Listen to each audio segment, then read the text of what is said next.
some logic behind saying that you should need to do an MBA from a good B school. Now, of course, before we get into that, it is pretty obvious that any kind of education, whether it is engineering education, whether it is medicine, or MBBS, or law, or management, or the arts, or sciences, or any of those areas, obviously you need to do it from a better institution. That is pretty obvious. I don't think that is unique to MBA alone. Any form of education, it's always better to do it from a better institution, no doubt about that. However, for MBA, that becomes even more important. That is what you need to understand. Even more important to do an MBA from a good B school than for, let's say, for some other domain, maybe for engineering. Engineering also is important to do it for a good engineering college, but no, it's not as important as for MBA. For MBA, it is imperative that you do it from a good B school. It is also because that is the, probably in most people's cases, that will be the last educational qualification that will be adding to your resume. You understand? Typically, most people, they would end their education with a postgraduate qualification. There are some people, of course, who might go further after that. But for the vast majority of people, they would end it with a postgraduate qualification. Now, postgraduate qualification, it is important that you end it with the best possible institution that you can get it. Okay? Yeah.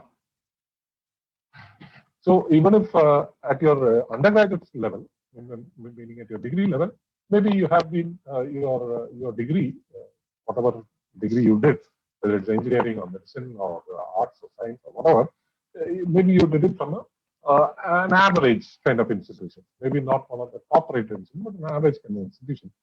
So when you go for a postgraduate qualification, this is your opportunity to add an education at the best of the top institutions in the country to your resume. Okay? Because after that, you're not going to get any more chances to add anything to your resume. And I'm talking about top brands. Okay. Yeah. Now, specifically as far as MBA is concerned, why do you need to do MBA from a good B school? Okay. To start with, brand recognition. I just now use the word brand. I think all of us know what brand is. And I think all of you agree that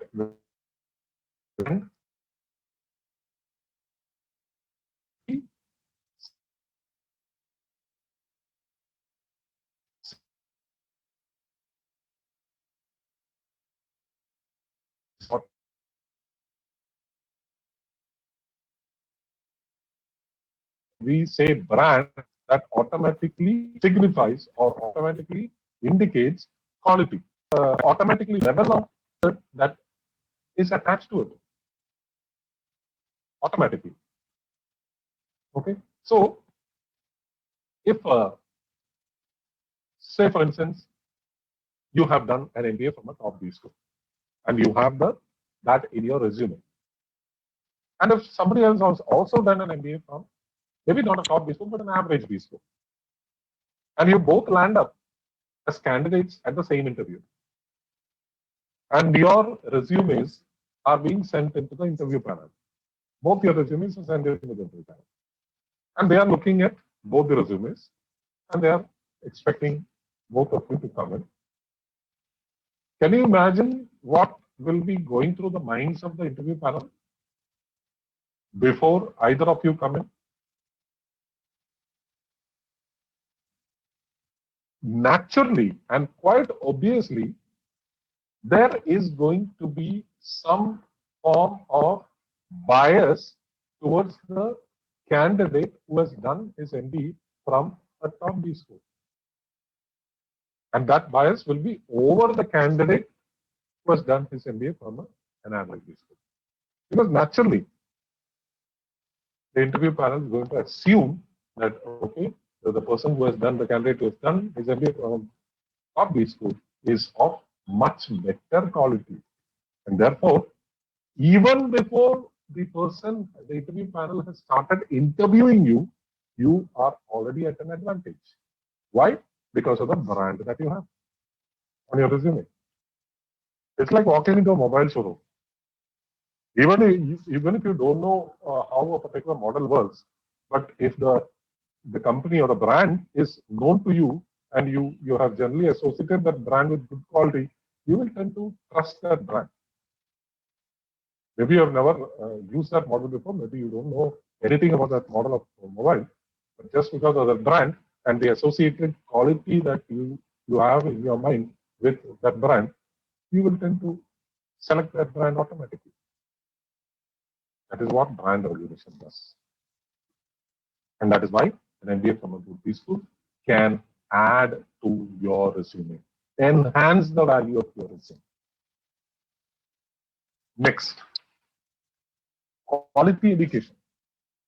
I think this is fairly obvious that obviously a good B school, a top B school, the quality of education, whether it is the quality of the faculty there, the curriculum itself, the pedagogy, the facilities, the infrastructure, everything will be of the top-notch quality. Clear.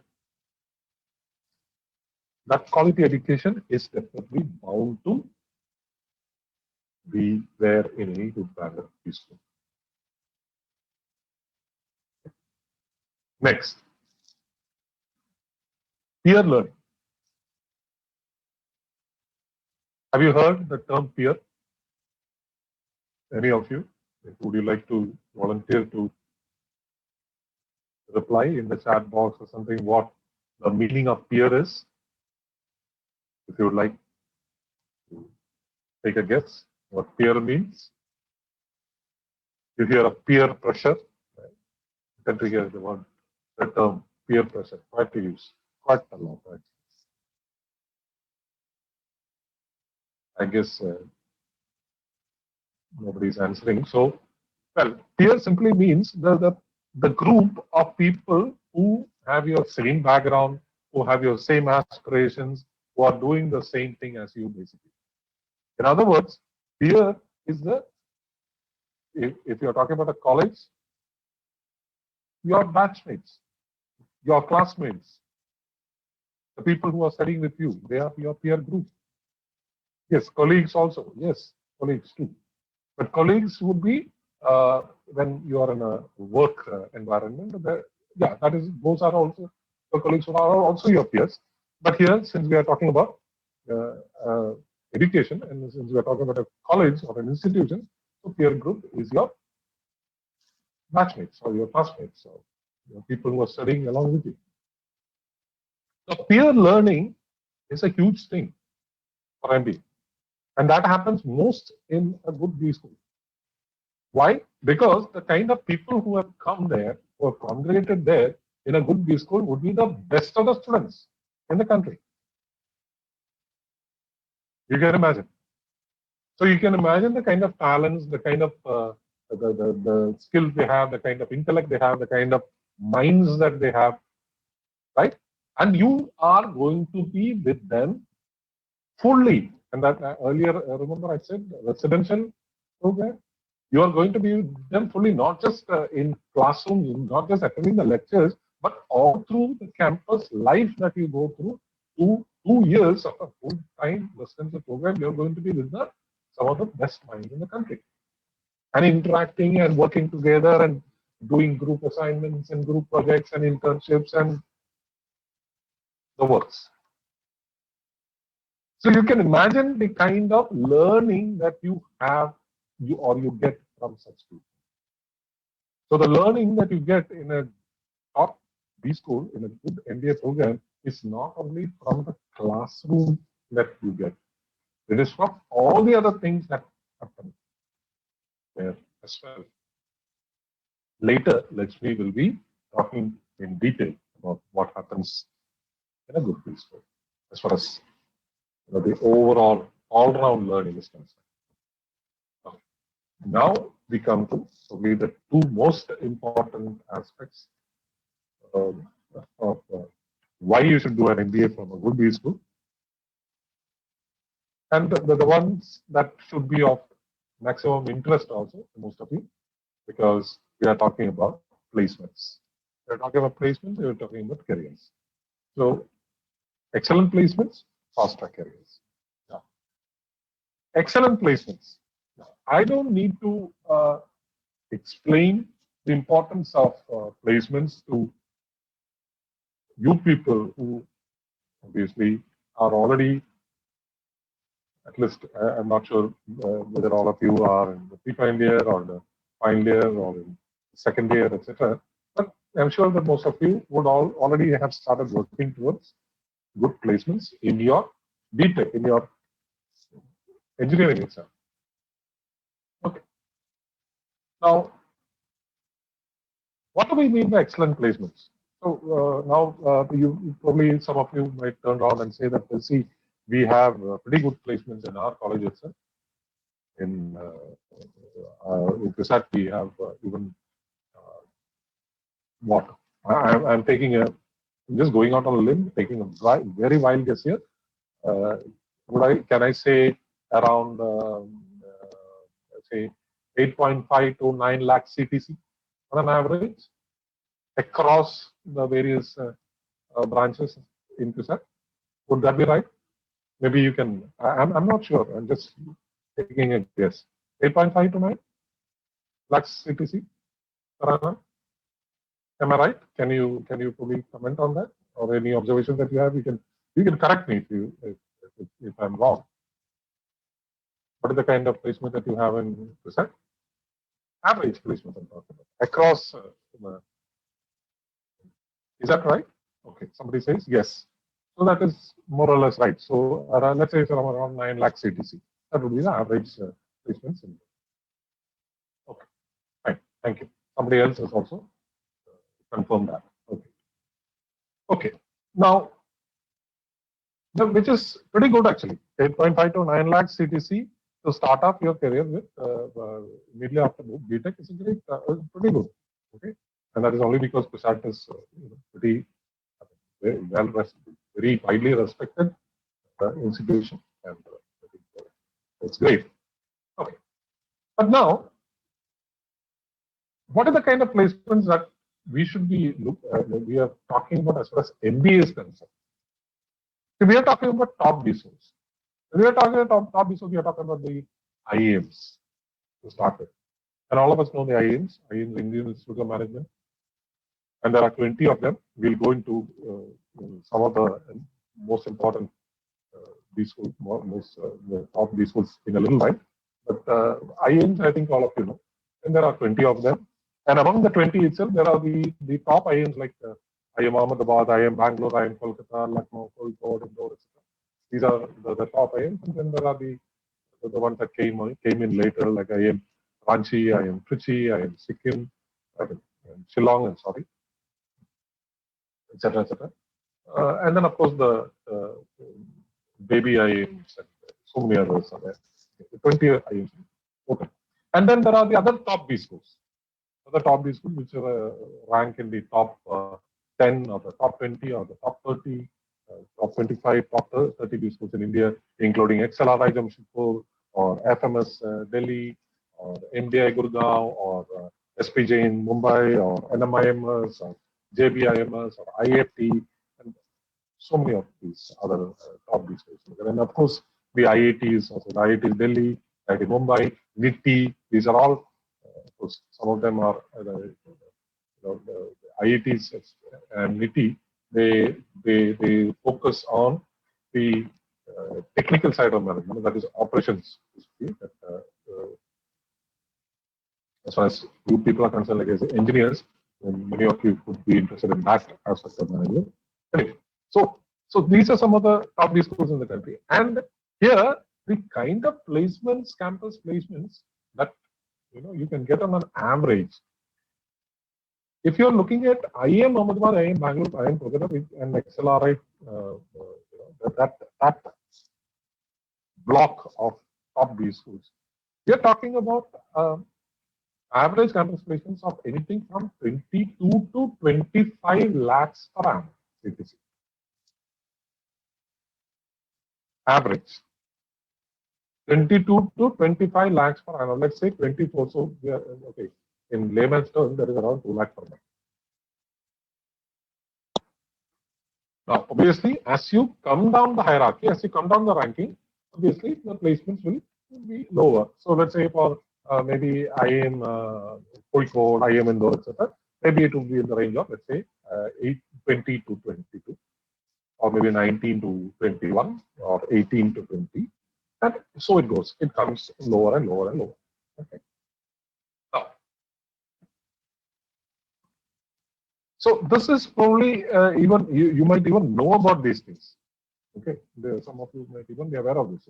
And you might have wondered, what is the big deal? I am anyway, after BTech, I'm going to get at least some 8-9 lakhs CTC. What is the big deal about some 20 lakhs CTC? वो हो जाएगा कभी कभी कभी कभी कभी तो कभी हो जाएगा सकते हैं. I'll reach there sooner or later. But that is the question. कब होगा? कितना साल लगेगा? That is the question. Because now, if you, let's say you start off after BTech, you start off with a CTC of, let's say, 9 lakhs. Correct. Now, how many years do you think from 9 lakhs it will take you to reach 18 lakhs? I'm not even talking about 20 lakhs or 24 lakhs or 25 lakhs, which is even higher. I'm talking about 18 lakhs, which is one of the mid-range IIMs or the mid-range B schools, mid-range among the top B schools, the mid-range ones. Like I said, 18 lakhs. How long do you think it will take you to get from 9 lakhs CTC to 18 lakhs CTC post your BTech? If you continue to work, you work very hard, you are very conscientious, you are very sincere, you are very dedicated, you are ready to slog, everything. But how long do you think it will take? How many years do you think it will take to get from 9 lakhs to 18 lakhs CTC? Any answers? Anybody? How long do you think it will take? Any guesses? I'm sure some of you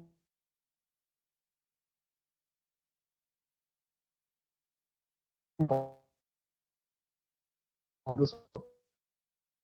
so important and careers are so important. How many years do you think it will take you to get from 9 lakh CTC post BTech to 18 lakh?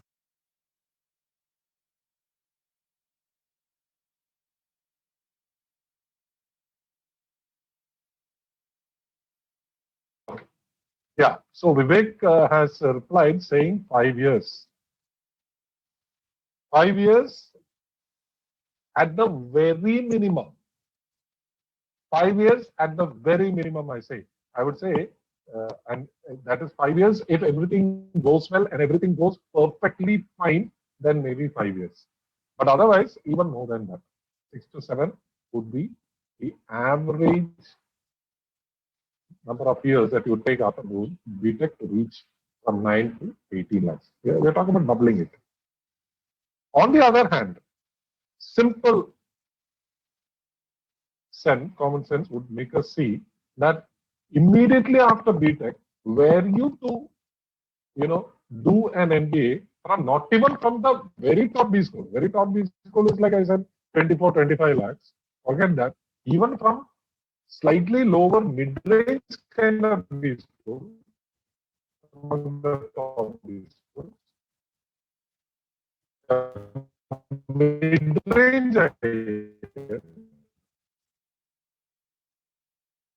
2 years later, your campus placement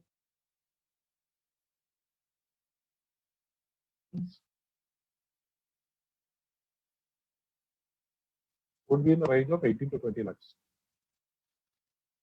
And with that, what have you achieved? You might have to only after having mean by fast tracking. You're fast. You can see that. And you have not lost out in anything in that bargain. You're not lost out by anything in that bargain. You have only gained. You have gained what? You have gained the branded B school qualification in your kitty, in your resume in those 2 years. You have also, leapfrog from your, other BTech friends, peers who would have gone the usual BTech route, work after BTech and then carry on with it. You have leapfrogged over them by at least some 3 to 4 years. Your career has become leapfrog.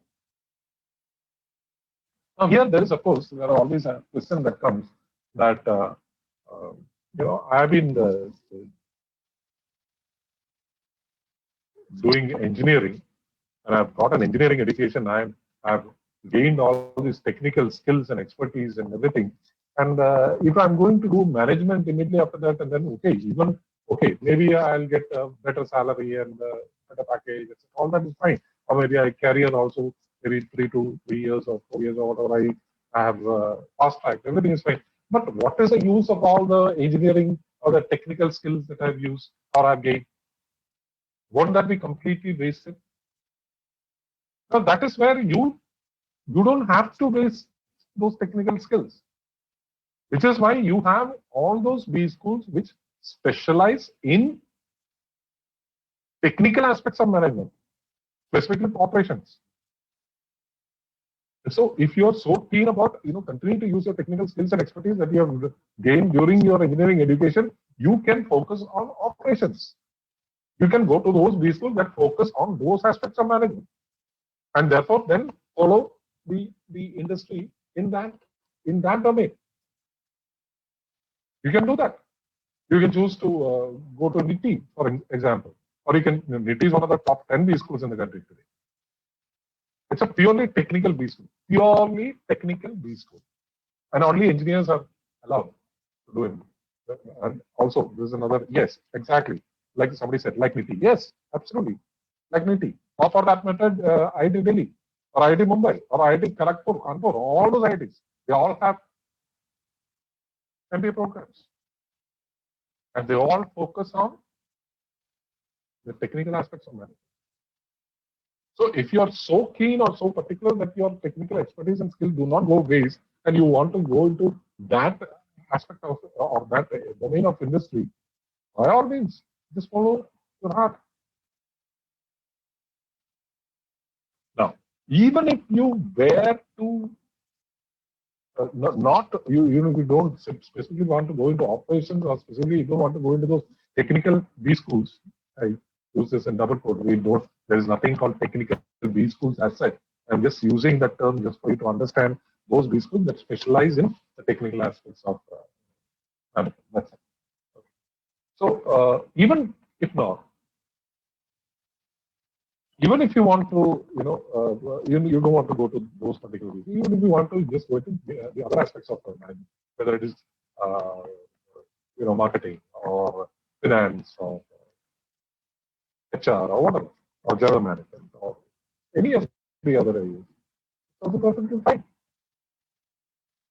Because you have technical skills and you're adding other aspects of managing an organization to your overall skills.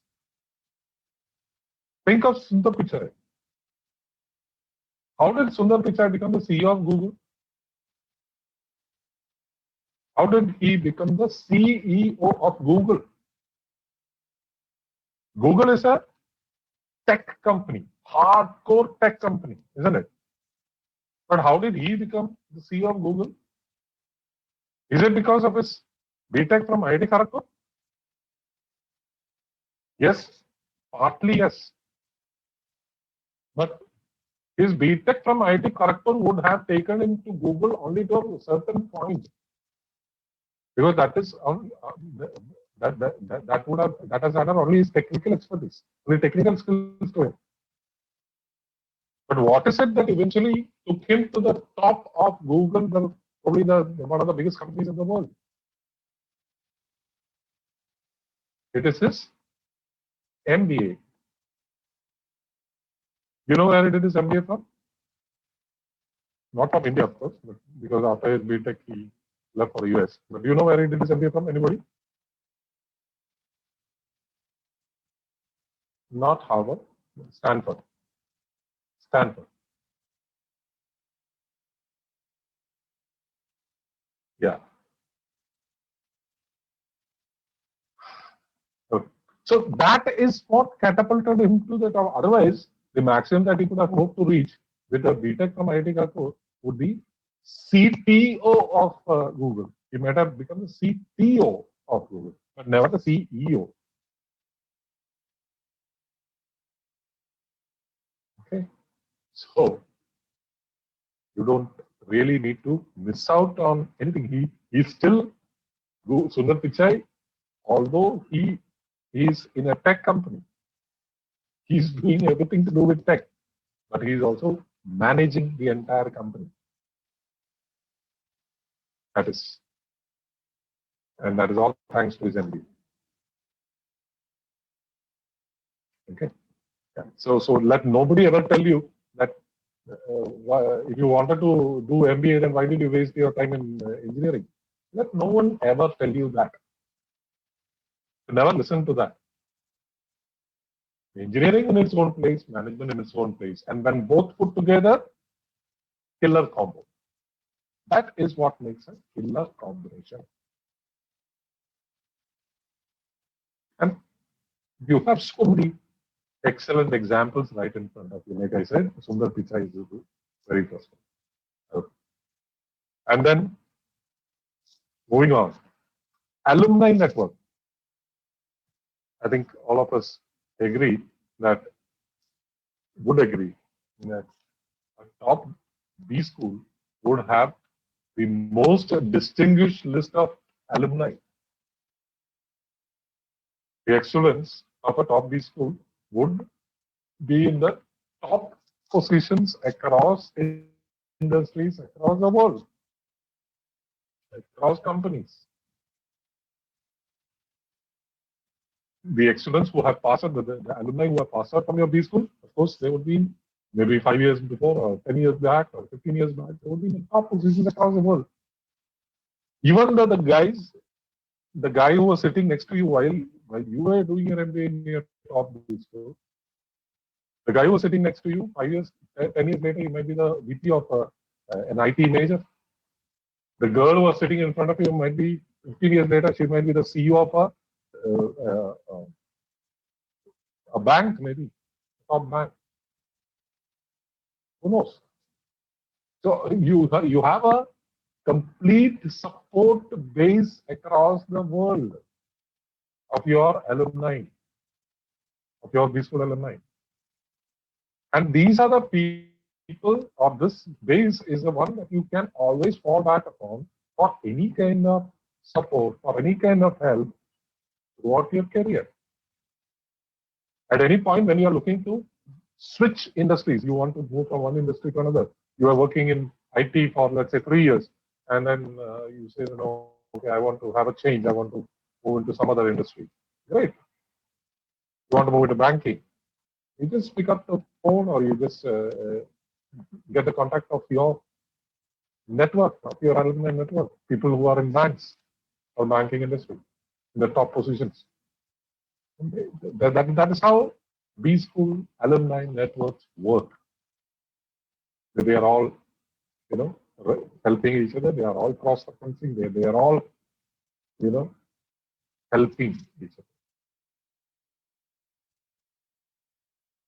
So it's amazing, isn't it? Alumni network. Okay. Now, there's a question here. I've heard that IIMs or top B schools courses are hectic. Is it true? Of course, yes. I mean, if by hectic, if what you mean by hectic is that you'll always be busy, or there will be a lot of things to do all the time. Yes, most certainly it is true. But then that is what corporate life or management careers are going to be about. So what else is an MBA or management education but preparation or training? It's like a boot camp for what follows later. See, a career in management or career in the higher levels of management, because that is what you're aspiring for. A career in higher levels of management is hectic in that sense. But hectic does not necessarily need to be or seen as something negative. Hectic there are a lot of positive connotations to that. Meaning you are fully engaged, you are fully challenged, your every skill, your every aspect of your personality is challenged, is being honed, is being trained to face every kind of challenge with equanimity, to be to be able to solve problems, to be able to manage your time, to be able to take care of your work and life balance, etc., etc. And at the same time, enjoy life too, because the rewards are tremendous. And the rewards, when I say the rewards, I'm not talking only in terms of money or income alone, but all the other rewards. To start with, the basic satisfaction of leading or being able to achieve so many things at the same time, etc., etc. So yes, life at IIMs and the top B schools, meaning at in the MBA program that they offer, is completely, it's a 24-hour thing. Lakshmi will tell you more about that. So in a little while, I'm not elaborating on that now. Yeah, there is a question. What is the difference of 2 years versus 1 year executive MBA course, especially in some IIMs? I think I did explain this in the earlier slide, that the difference is essentially the difference. I mean, or to start off, the first difference is that 2-year MBA program does not require you to have work experience as an eligibility requirement. You don't need to have work experience to join a 2-year MBA program. Whereas a 1-year and executive MBA program requires you to have a minimum number of working experience as an eligibility requirement. You need to have minimum number of years of working experience, and only then you can join for a 1-year executive MBA. Okay, that is the essential difference. Of course, then when you are the actual course, if you are looking at the curriculum, etc., obviously there will be, essentially the areas covered would be more or less the same. But in an executive MBA program, of course, it will be far more orientated towards actual case studies and actual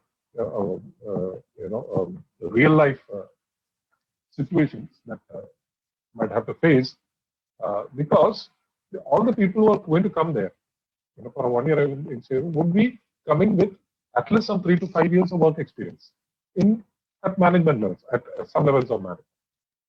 Okay. So they will be bringing their experience with them, and therefore the kind of discussions and the kind of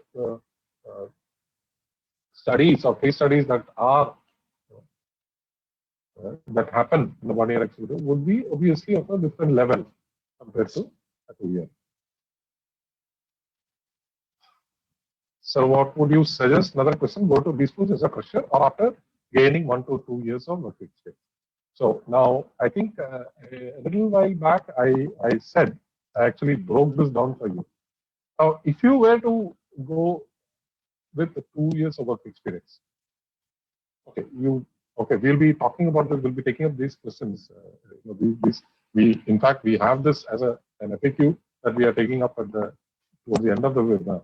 Anyway, but since you asked, see, by gaining 2 years of work experience, actually you are not gaining anything in real terms.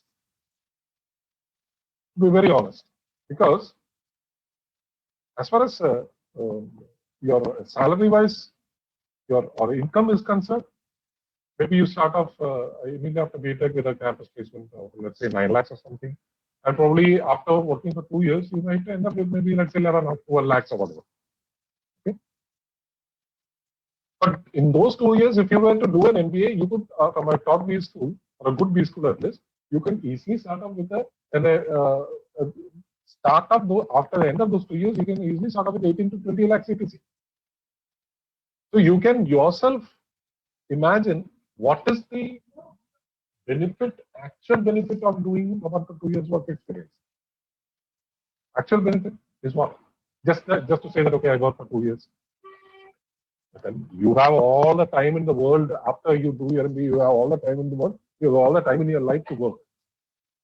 Just by gaining those 2 years of work experience, you're not really gaining anything much. Okay.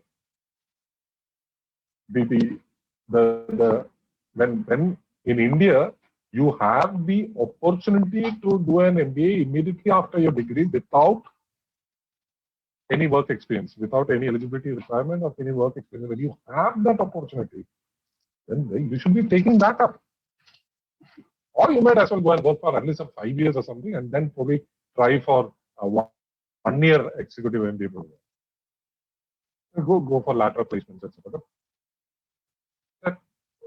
Obviously, it is much tougher to get into a 1 year executive MBA program because the number of these schools that offer a 1 year executive program are not that many.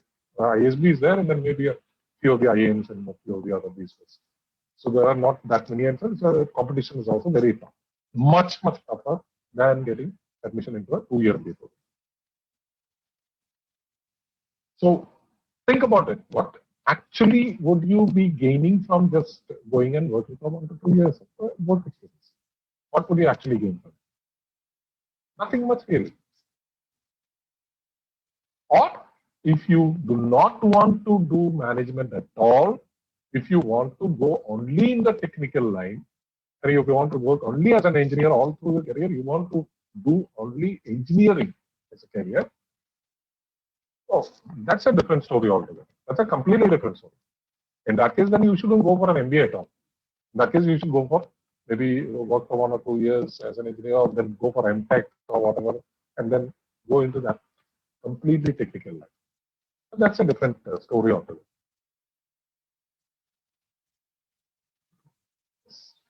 Okay.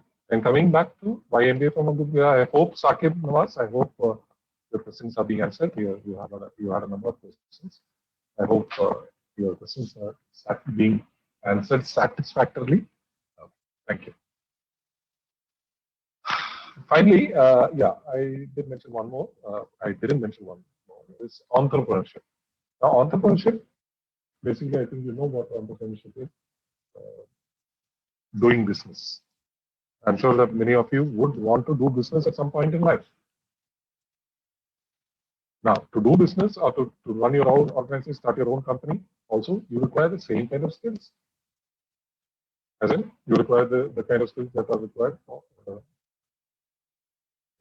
manage, like we said in the beginning, men, material, and money. And only then your business can be successful. Only then your company can be successful. So, if you have done your MBA from a good B school and if you have those skills, obviously, entrepreneurship is definitely on your list to do. Okay. I hope I've taken quite a bit of time, but Lakshmi, I'm sorry that it's eaten into the time also. But Lakshmi, maybe you can take it from there. Okay. Yes, sir. Please go ahead. Thank you so much, Hari sir. And hello, everybody. Welcome once again. Really happy to see a bunch of bright young kids from one of the best colleges in the state and indeed the country on a nice Sunday morning. And I've been, the only reason I hid myself is that, it tends to create network issues sometimes, but I was eagerly listening to all your responses and really feeling happy about your response. Okay, so please continue bombarding us with questions as I speak. Now, for my first slide here, I've already got a little push from Saqib. So, you know, a little cue from Saqib as to where to start this, right? So, Saqib, you were asking us about life at a B school, right? Isn't it very hectic was your question. Like Hadisa said, okay, whose life is not hectic, right? When you are at a certain level in life, be it as the CEO of a company or a faculty member at time, okay, or anybody, a homemaker, your parents, you see them, everybody is running. Everybody is constantly running. So what I would say is the B schools equip you with the skills to handle the hectic life that you will anyway have to deal with at some point in your life. Okay, because obviously if your life is not going to be hectic either, you have enough resources in your family to survive for many, many generations. Or even for such a person, if a person has a passion or an aim in life, then your life has to be hectic. Okay, so this was just a philosophical beginning, but this is exactly the topic of our slide, of this particular slide. Okay, what is life at business school? So I'm very happy that we got this question. I was feeling very excited when I saw that question. Is it hectic?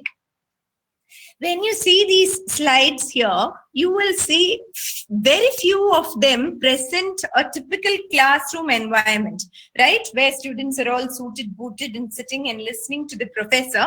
So in this context, since you're students from QSAT, I want to ask you, what are your classes like? I'm sure you guys also have several projects and maybe presentations, etc. as part of your curriculum. Am I right? Am I right? From what I've heard from my students, your curriculum includes many projects and presentations, etc. Can anybody confirm? Am I right in this assumption?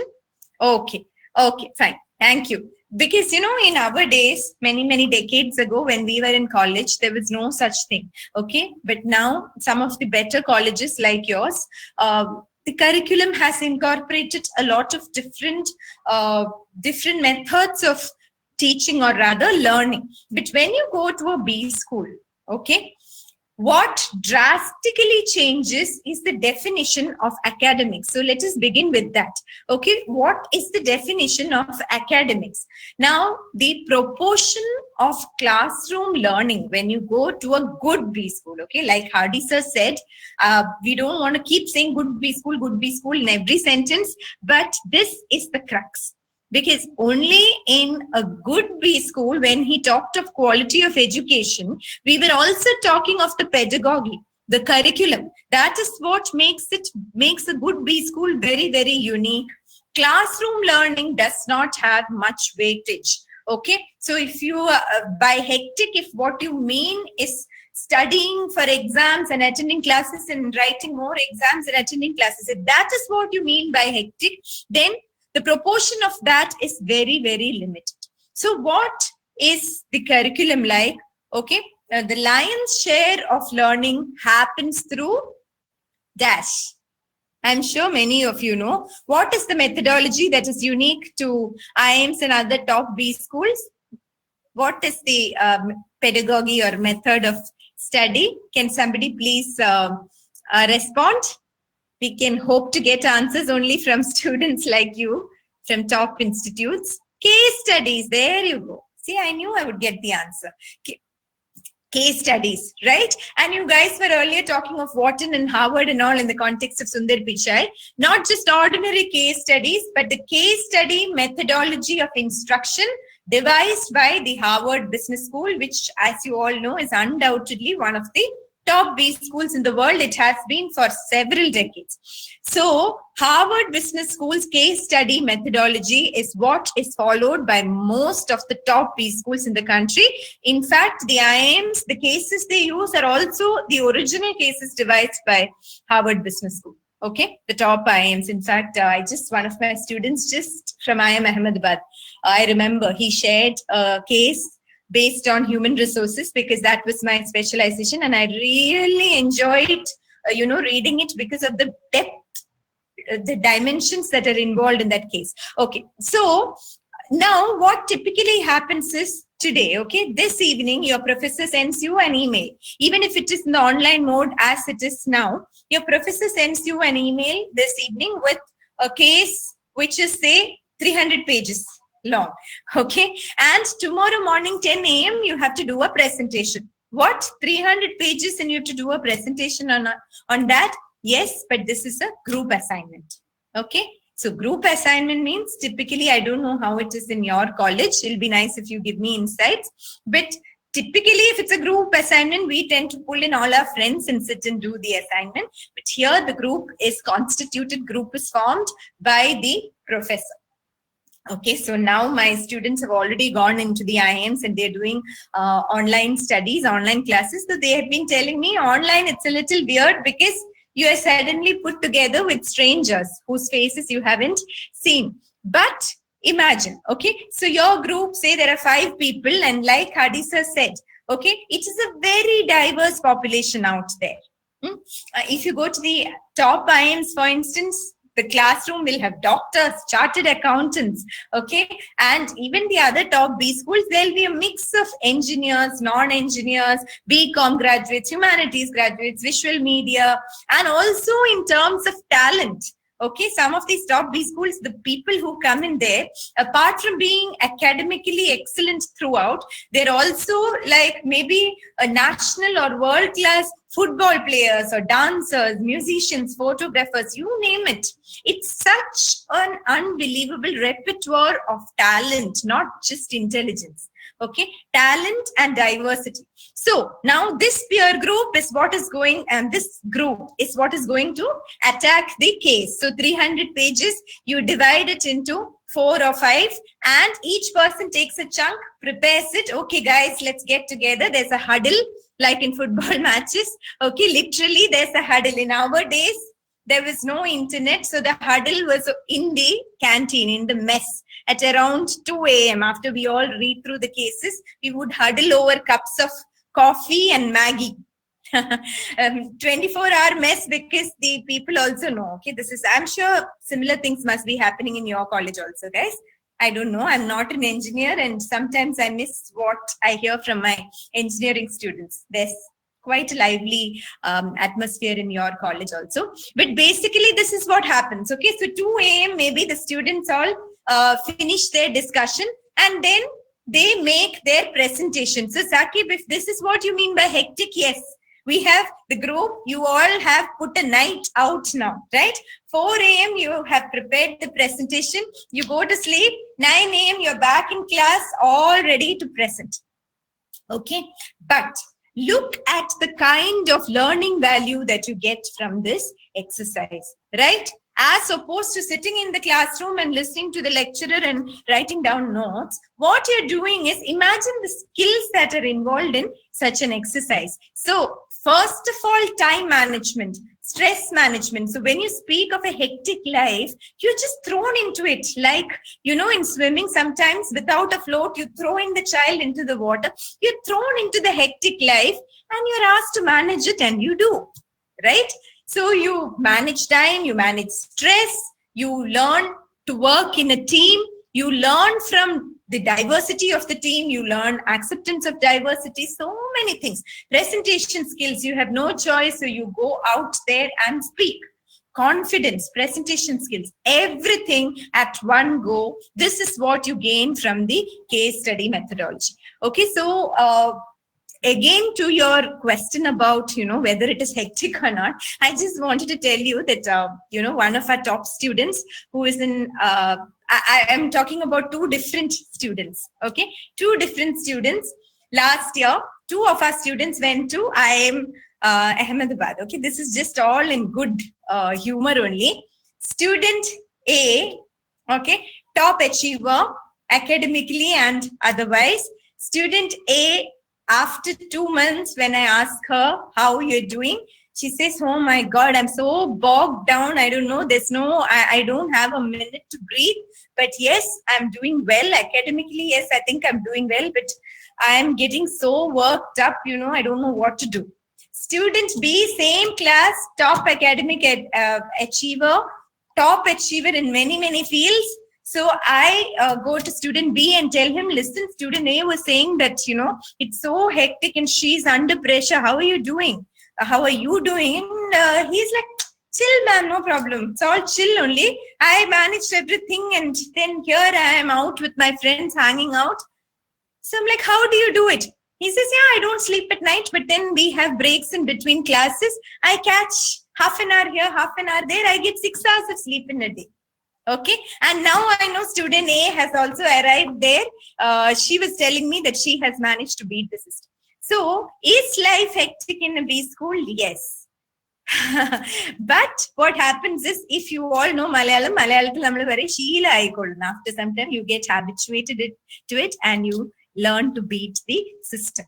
Okay. So a lot of other characteristics of B school life emanate from this whole case study methodology. Okay, students are expected to be all-rounders, not just nerds. So there is a heavy emphasis on your leadership skills. There's a heavy emphasis on participation in extracurricular activities.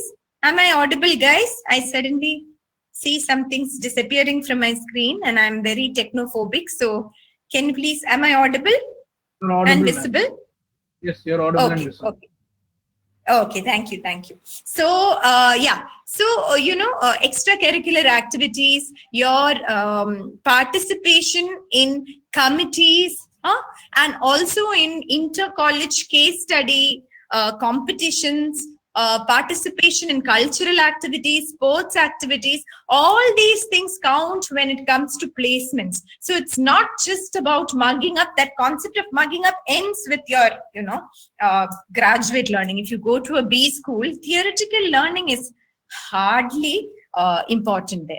Okay, so that is about your life at B school. A lot of other things Hadi sir already mentioned about your peer group. Yes, I did my MBA from XLRI many, I should say decades ago, over 2 decades ago. And today, during this Corona pandemic, that was when we realized, we have a big alumni group and we should see many of my classmates are CEOs and, VP HR and people in high positions, very influential, and they're all asking their classmates and peers, any alumni, okay, how are you guys placed? Are you okay? If anybody is in need of a job or if anybody is in distress, do get in touch with us. So, this bond and this loyalty to the college also basically comes from this curriculum and the lifestyle there. It's an entirely residential program. Even the local students have to be on campus because more than half of the learning happens at midnight. And this kind of case study discussions, and you can imagine, right? I don't need to say more. So what I would say is, irrespective of what kind of career path you're going to take down the line, first of all, an MBA from a good B school is like a life insurance. Like I told you before, there is so many people to get your back if you are ever in trouble. Secondly, I would say more than anything, a B school is a finishing school. Not that it finishes you off, okay, but that you come out as a finished product. Whatever state of crudeness or refinement you are in now, your life will be transformed. And I'm not saying this as rhetoric. I have personally experienced it. If I'm sitting there and talking to you now like this, looking at your faces and not like this, it's only because of my B school experience, because I went from here, from Maharajas College, okay, a local college, as a fresh arts graduate. In my final year, I landed up totally clueless in XLRI, and I couldn't even look at people's faces. I couldn't speak a word of English without thinking twice. So if I'm sitting and talking like this to you today, whatever it is worth, it's only because of my B school experience. Okay, I think I've gone on and on. Let's please go to the next slide. Any questions for me, guys? Nobody is talking to me, only to Hadi sir. Just kidding, but I'm just worried. Is it because I'm going on and on non-stop? If you have any queries, comments, please, I'll be happy to hear from you in the chat box, okay? It's quite nice to see a chat popping up from the students. So please keep interacting. So now we get to the practicalities. You guys are aware of all these things, right? When we speak to students from a good education institution, actually, our job is much easier. You guys are aware of all these things. So we'll quickly go through the various entrance examinations. Since we spoke of life at a B school and we spoke of MBA as a very lucrative career opportunity, how do we get there? You all know the first step is entrance examination, and you also know that CAT it's the mother of all management examinations, not just because of the competition, but also because of the number of colleges that accept CAT scores. The most prominent among them being the IIMs, Indian Institute of Management, top 6 IIMs, ABC, LIK. You guys know all this, right?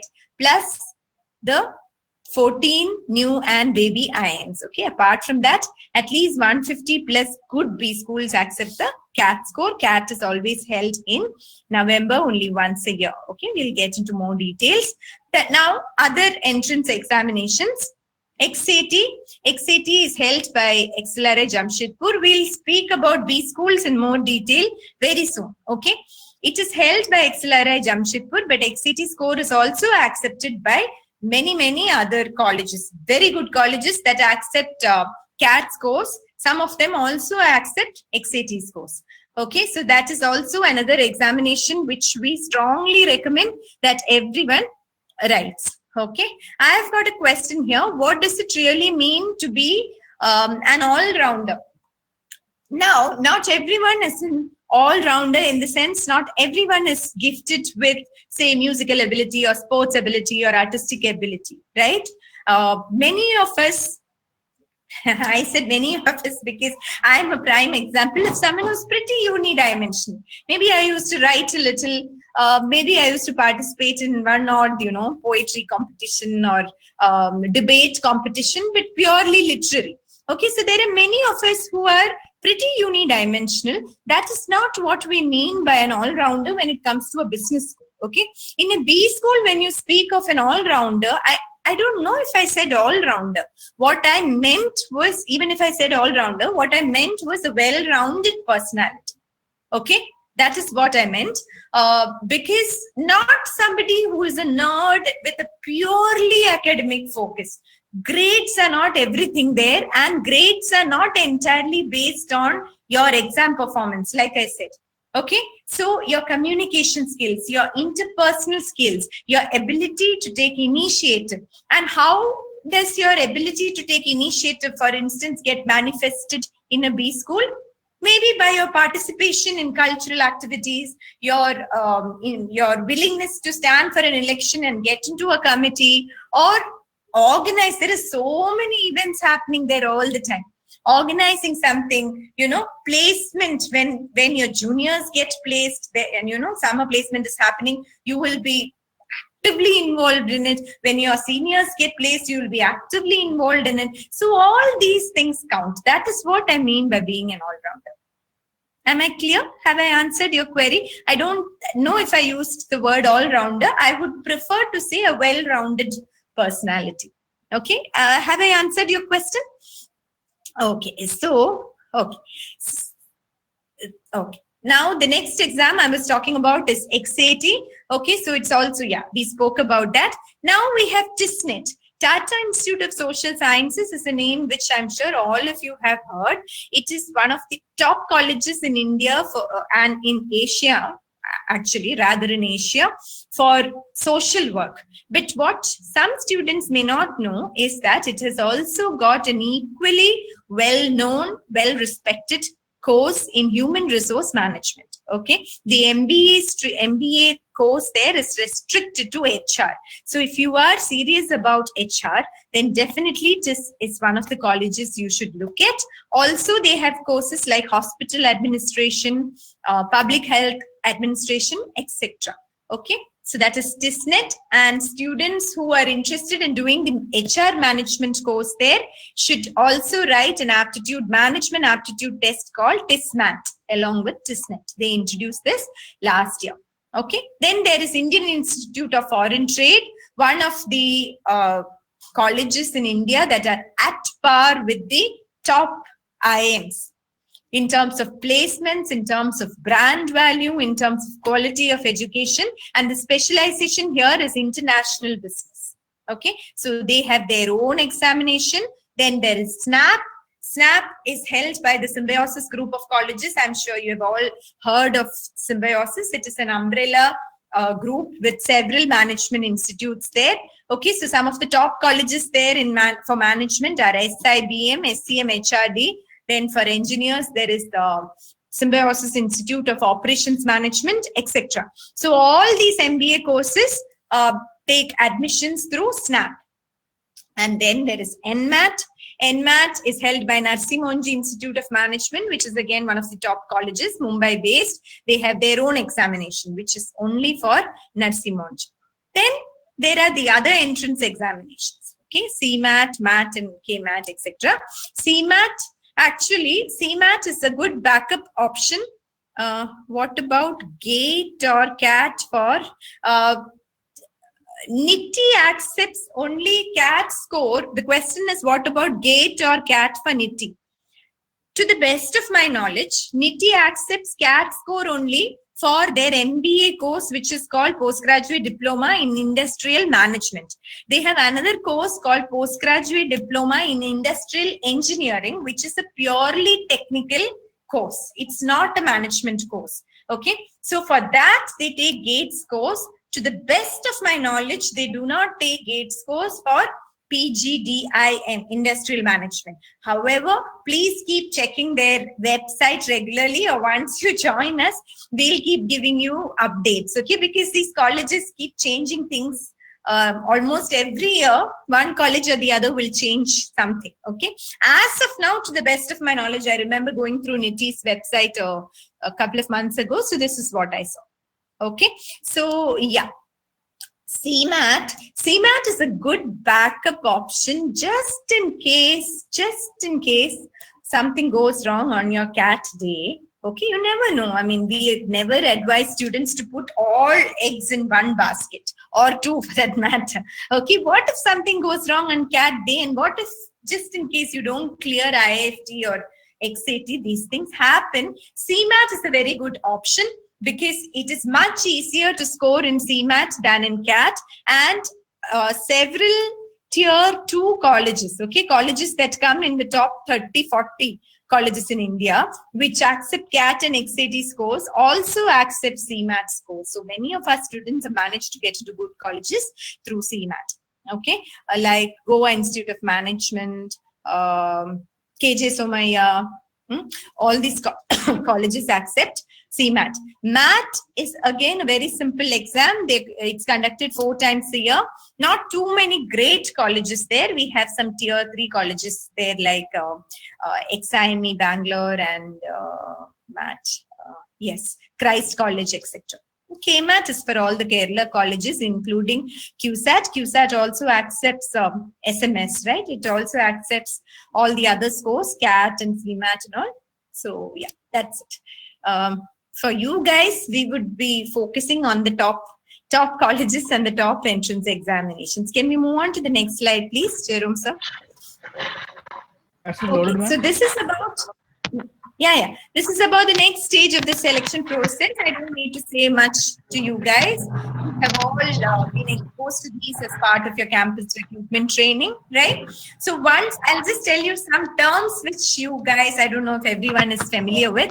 Okay, once you clear the required cutoff in your management entrance examination, okay, these colleges start giving you calls. Okay, is there some disturbance coming in? If so, can the person kindly? Okay.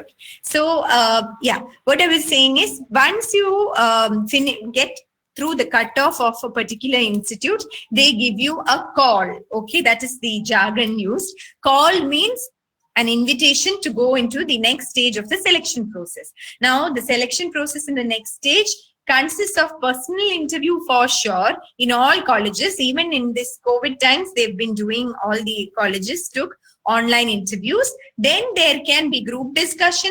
There can be written ability test. It can be a combination of both. Many of the IIMs, because group discussions tend to get into a fish market situation, as many of you must be knowing, they have replaced group discussions with written ability test, which is a 15 to 20 minute essay writing task. Okay. But some of them have both, or they only have GD. And some colleges have also introduced things like extempore speech or some group activity instead of group discussion, where you're all asked to do a project together or create something, etc. So this is your entire selection process. And at the end of the selection process, people who manage to crack all these different stages are called converts. Okay, converts. So if somebody asks you how many conversions do you have, they're trying to ask you how many final offers do you have from B schools. I mean, how many B schools have given you that final much coveted letter is what they're asking you. I still think of physical letter because in our days, my XLRI offer letter came through post because there was no email. So that's why I still remember the moment when I was staring at that piece of paper in disbelief. Now it's not like this. Now it is like this, okay, on the screen. Okay, let's please move on, Jerome sir. Guys, any comments, questions? Anything while we change the slide? Please do ask us, because that will help us refine our presentation also. Okay, anything, please feel free to comment. Yeah, even comments are okay, or anything at all. Okay. Yeah. Now the general pattern of management entrance examinations. I'm sure you guys are familiar with all this, right? We have.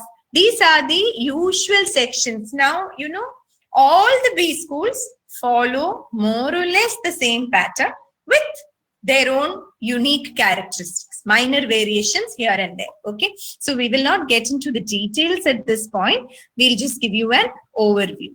Okay. What is generally asked in PI? What does the interviewer expect from the candidate? Okay, that is a question that I've got. Sakib, with your permission, can I just finish this slide and then get back to your question? Thank you for asking. I'll just finish this slide and then get back to your question immediately. Okay, thank you. Yeah, the general pattern, you have verbal ability and reading comprehension, which is your basic English section. Okay, so in CAT, the focus is almost exclusively on reading comprehension, whereas in the other exams like IIFT, XLRI, etc., you have a lot of vocabulary and grammar also. So in a course like ours, we give a very comprehensive course including all these things. Then there is quantitative ability, basic mathematics, 10th standard level mathematics, child's play for engineering students. But of course, when we say 10th standard level mathematics, we only mean to say that 12th standard concepts like calculus and all are not included. But obviously, whether a 10th standard student can answer these questions without preparation or not is anyone's guess, because it is high level analytical application of concepts which we have all studied in high school. Okay, as you all know. Data interpretation, logical reasoning. Okay, usually in CAT, these two are combined as one section. Data interpretation, as you know, is all your statistical stuff based on tables and graphs and stuff. And logical, these two sections are interconnected in CAT. Other exams have their own patterns. Okay, here, these two are like one integrated section. Logical reasoning, your normal puzzles like series and whatever. Things like guy X is wearing a blue shirt and the guy sitting near him likes pizza, blah, blah, blah. So what is the name of the lady with blue hair? Things like that. Okay. Just, you know what I'm talking about. Okay. And then there is general awareness and current affairs, GK. GK is not there currently in the CAT pattern, but it is there in almost all the other examinations. In IIFT and Tata Institute of Social Sciences, TISNET and CMAT, it is undoubtedly the decisive section, because there's a lot of weightage for general awareness and the questions tend to be of a high level. So before I get to the next, thank you, Jerome sir. Yeah, before I get to the next slide, let me address Sakib's question. What is it that they look for in a personal interview? Yes. some of these, a part of this is addressed in one of our subsequent slides. Okay, so let me start with that. First of all, what they are not looking for is someone with Shashi Tharoor level of English proficiency and that sort of personality. Of course, if you have it, fine. It's just one of the factors. But no, that is definitely not one of the things they are looking for. Otherwise, I would not have gone to a B school in those days with my Mallu accent and this kind of post. But yes, I'm exaggerating about this because you need to have good communication skills. You need to have good communication skills. You need to have clarity. Okay, clarity of purpose. Why MBA is one of the crucial questions that they ask you in any personal interview in these B schools. You need to have clarity of purpose. You need to convince them that you have to do an MBA, and after doing an MBA, you're going to make a difference, and they better take you if they want a famous alumnus from their college. I'm kidding on that, but you get the point, right? Also academics to a great extent. Okay, so you can expect questions from being engineers, from your subject areas, from the basics of any discipline in engineering, from basic school level science and maths also, you never know. And general awareness, knowledge about your state, about your country, about what's happening in the world, anything at all. Anything at all. It's basically, again, what I spoke about. They're looking for a balanced, well-rounded personality who is an enlightened citizen, basically. Okay. If you have hobbies, they can ask you about that. Okay. If you have special interests, if there is something interesting in your profile that really adds value because you're giving them a bait. Okay. You're giving them something to ask questions on. So if you have any passion, if you have made some significant achievements, that's a very good thing. If you have taken leadership initiatives, okay, if you have been in leadership positions, etc., they are very likely to ask you about those things as well. Okay, yeah. I hope I've answered your question, Sakib. Anything more on that, or any other student wants to ask anything from what I have spoken so far? Otherwise, Jerome sir, in the meanwhile, can we have the next slide, please? Most welcome, Sakib. Very interesting questions. Yeah, can we have the, okay. Next slide, please. Aha. Okay. So before we look at this slide in detail, I'm sure I'll get the correct answer to my question from CUSAT students, many of you. However, let me ask the question, okay? This year, one of our students who got into IIM Ahmedabad, two of them got in this year, one of them was among the Kerala toppers in CAT. And anyway, if these students get into IIM Ahmedabad, you know, they would be in the top 400, 500 in the country in CAT, right?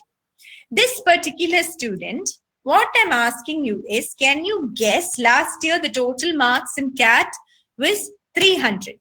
Okay, we don't know what it is going to be this year because last year it was a 3-hour exam. This year it's going to be a 2-hour exam, and they haven't announced the number of questions. Because of the COVID situation, they have changed this. Where's my marks versus percentile slide? Jerome sir, you know, I'm terrible in mathematics, so I need that slide there. Please, I need to look at the numbers. Yeah, my question to you is, out of 300, Hari Mohan, who is one of the top 500 at least in the country, can you guess his score? Jerome sir, percentile slide, please. Thank you. Has it loaded? Can you guess? Has it loaded? Yeah, it has. Thank you. Guys, can you please guess his score? Random or educated guesses, anything is okay. Out of 300, how much would this guy have got to make it to one of the top IIMs in the country?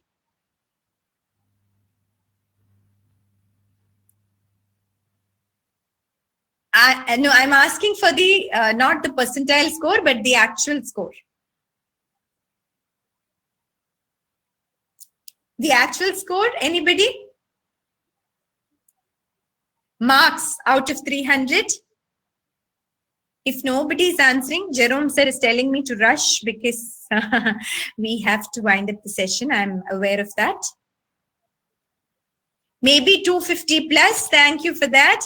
Not sure. Yeah, I know you're not sure. That's perfectly okay. I want a range of answers. Thank you. Maybe 250 plus. Anybody else wants to correct that or add on to that? Okay, no one? Then I'm going to break the good news to you. Hari Mohan's marks out of 300 was, hold your breath, 173. Okay, 173. No, I'm not kidding you. 173 out of 300 is how much percentage you guys can calculate. Less than 60 is all I know. Less than 60% getting you into the premier institute in the country. In which other exam can this happen, guys? Right? But yes, as a student right now said, it's not about percentage, but about percentile. Okay, so as you can see in this slide, which year was this? I cannot remember. Which year was this based on? CAT 18. In CAT 18, if you had 156 out of 300, you were in the 99th percentile, which means only 1% of the 2.5 lakh students who wrote the exam were above you. Okay, that's what it means. Similarly, if you had 105 marks, 1/3 marks, okay, you were in the 90th percentile, which is still enough for you to get into some top colleges like TAPMI, IMT, Ghaziabad, IMI, etc. And if you get even 68 marks out of 300, you would still have 70 percentile, which would get you into a decent B school offering an average of 10 lakhs salary package. Okay, so yes, so that is one myth busted. Let's quickly run to the next slide, please, Jerome sir. Okay, so this we have already finished. I've told you that, you know, maths knowledge of only 10th standard is expected, and obviously this is not CAT or these MBA exams are not a test of your knowledge but skill, which is the application of knowledge. Skill is something which anybody can develop with basic knowledge and constant practice under the right guidance. Okay, it's not at all a test of your memory, by rote knowledge, etc.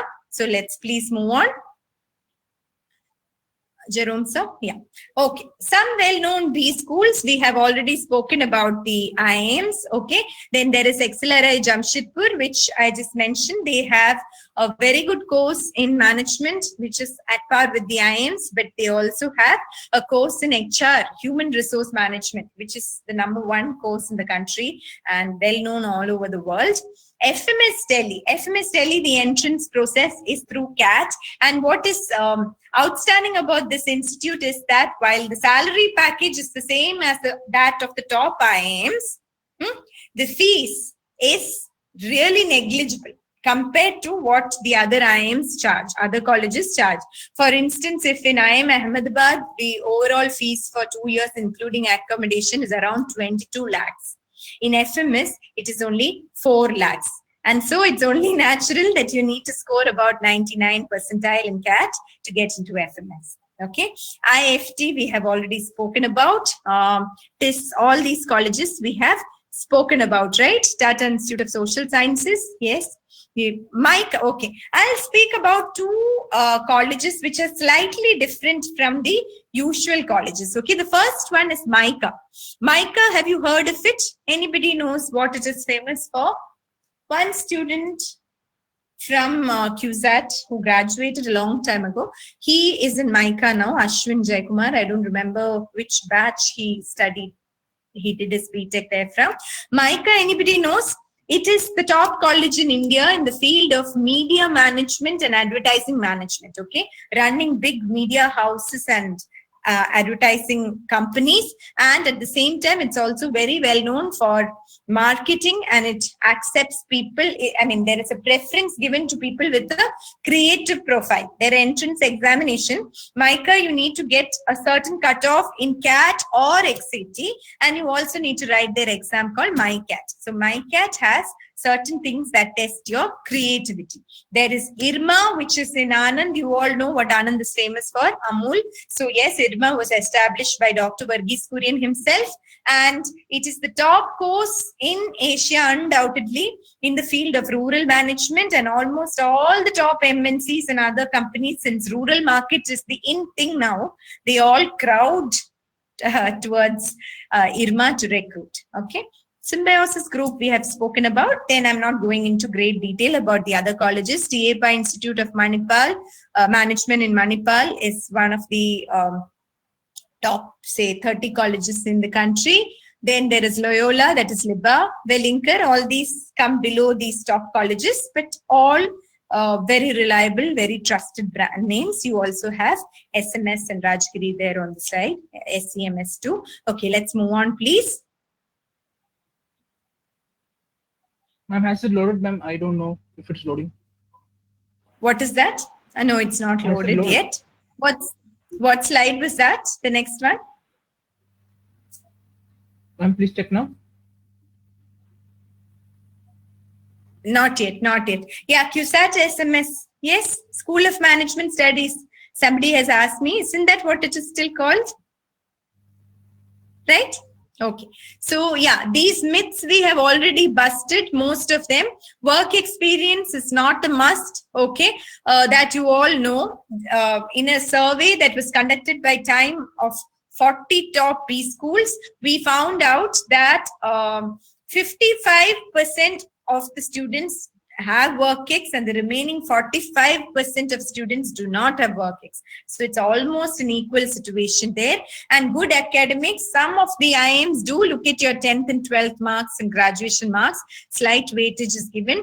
Majority of colleges do not look at your academics. So you only need to get 50% throughout, which obviously all of you have got. So chill.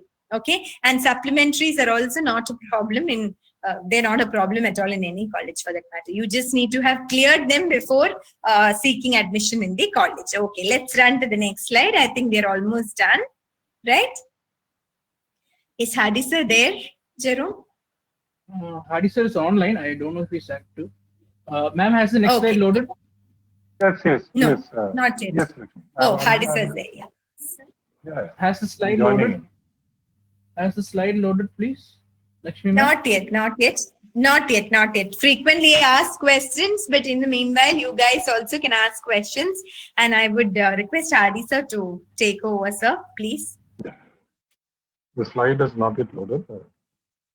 Please check it, sir. Let me know if it is loaded. FAQ slide. Has it loaded?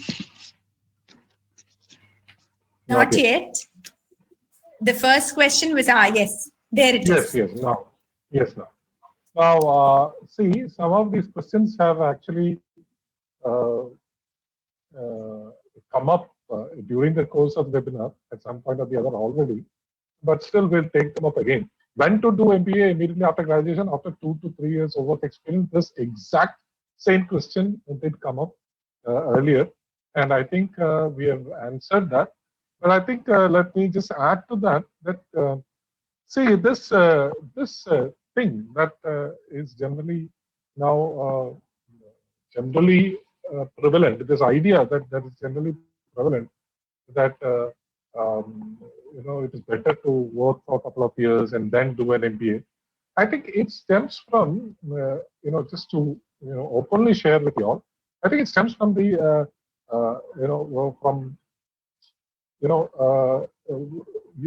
the fact that many students do. I'm not saying all the people who go into the IIMs or not even maybe 50% of them. Maybe about 20 to 30% of them do go into the IIMs and do go for their MBA after 2 to 3 years of work experience. That is true. It's a fact. So maybe that is what is giving everyone the idea that it is better to do 2 to 3 years of work experience and then go for it. But then, see, let me explain to you why these people end up going for 2 to 3 years of work experience and then going for MBA. The fact is actually that even the ones who actually go for work experience, experience and then to go for MBA. The vast majority of them, they didn't intend it to be that way. Okay. They actually wanted to do their MBA immediately after their graduation. We know this because we see all these kind of students passing through our portals, and these are the very same students that we train and then they go to the IIMs. Okay. So we know exactly what they have gone through.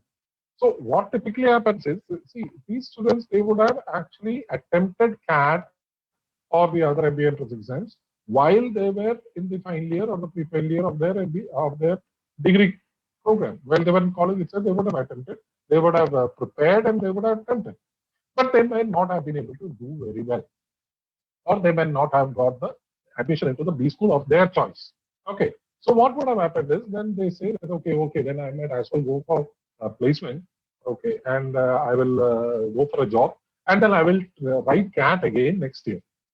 And then they write CAT again next year. They go for a job, they start working, and then they write CAT again next year. But a CAT again next year, maybe they will not be able to do that. Again, they don't get the B school of their choice. And then they wait for another year, they continue working, and then they appear for CAT again the next year after that, or the next year after that. And until they get the B school of their choice. And until then, they keep on working. Okay. So ultimately, they get the B school of their choice, and then they join for MBA. Now, to the outside world, it looks like they have been working for 2 to 3 years, and then they decided to go for MBA. But the fact is, actually, that is not what happened. The fact is that they have actually started preparing for CAT or preparing for MBA even while they were in college itself. Okay, and they have written the CAT while they were in college itself, and that provided them with the foundation to do CAT. Okay, and that provided them with the confidence, etc., to do it, repeat the next year, and then probably the repeat the next year until they got the B school of their choice. Okay, so that is what has actually happened in vast majority of the students who actually go for MBA after working for 2 to 3 years. Most people don't know this. They are not aware of this. Now, contrast this with what would actually happen if you were to not look at CAT or not prepare for CAT or not do any kind of CAT coaching or training or anything while you are in your college, and wait for 2 to 3 years after you work. Okay, and at that time I will go for CAT coaching or CAT training, and at that time I will write CAT. Just think about what situation will arise. See, you must understand that while you are in college, you are in your academic mode. You're studying, you're learning things. You are into that mode of studying. Okay, learning things. But once you get into a job after your college, if you are going to work, then you go into the work mode. And work mode means you have to learn other things. At that time, you're not doing academics. What you will be doing is you will be learning job skills. You'll be learning how to cope with the work pressure.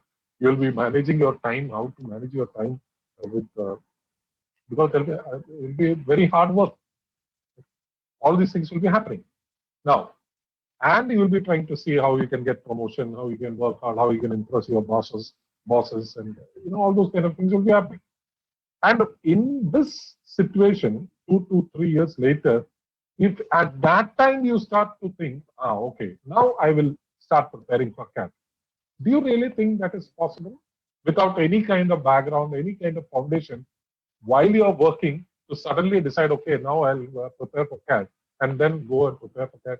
Do you think that can actually happen that easily? It is very, very tough, let me tell you that.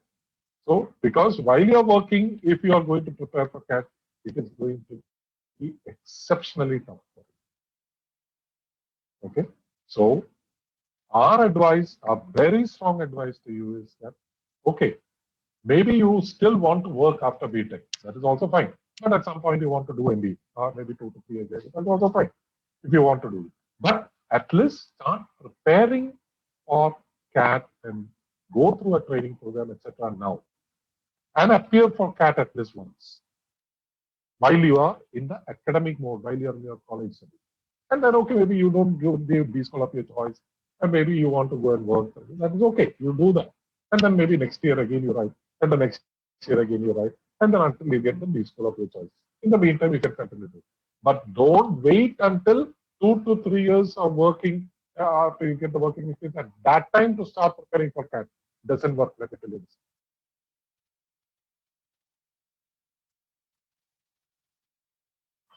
Okay. So doing graduation now cannot manage both academics and CAT training. Let me first complete my graduation. Now, see, that is where we, as far as the time, we have our weekend batches. You can attend classes during the weekend and you can attend your college during the weekdays. Now, of course, now it is all online. Okay. But even when the regular classes resume also, it will be like that only. Okay. Yeah. So I think I have got a message that we will not be able to continue because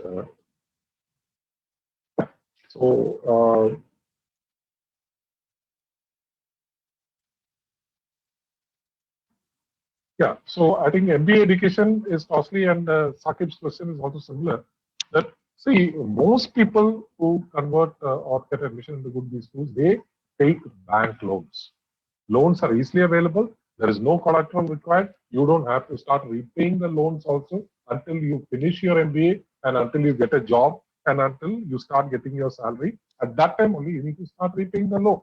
So which means you don't have to worry about that part at all. In fact, you don't need to even bother your parents with this. You don't have to worry about parents having to take your financial burden of your MBA. Nothing of that kind. The bank loans can be taken in your name, and you can repay them later after you finish your MBA, and once you get a job, and you can start repaying them on a very easy EMI basis. Okay, so MBA education, maybe it is costly by Indian terms in that sense, but that is never deterrent. That should never be a deterrent as far as people are concerned to do an MBA from a good piece. Okay, I think please next slide quickly. I think we'll have to find up soon. Jerome, the next slide, please. Sir, has it loaded? Like I've changed the slide here. I don't know if it has. Not yet. Sir, now? Still no. Yeah. Now, I'm sure that there will be a number of other questions that many of you would be having. We will display our the contact numbers, which you can always. The last slide. I think let us move on to the last slide directly. Sir, is it loading? So please, I have no idea if it's loading. So that's why I don't know. No, it is not. It is not. Can you pass the controls to me? 1 minute, sir. 1 minute. Yes, sir. You have the controls now. Just check. Okay. Even mine is not.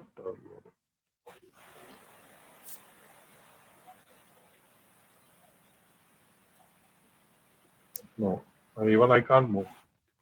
I don't know why. No, why, sir? That is happening. I don't know why it's happening.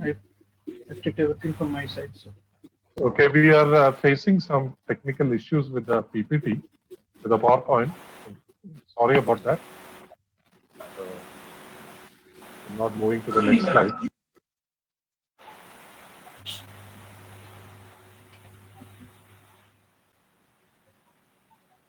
Sir, has it loaded? No. It is not. Sir, I'll leave the contact numbers on the chat. Or... Okay, I think. Yeah. Okay. I think we will have to. We loaded the penultimate slide, but not the last one. Which slide, sir, has loaded? The penultimate one. The one before the next. The last but one. But there is one. What time offers is loaded? Last slide. Yeah. So just for your information, while we are on this slide, that time you know, we are in India, we are the #1 coaching institution in the country, especially for CAT and for MBA. So I think you are also aware that you know, we train students for the CAT and the other MBA entrance exams.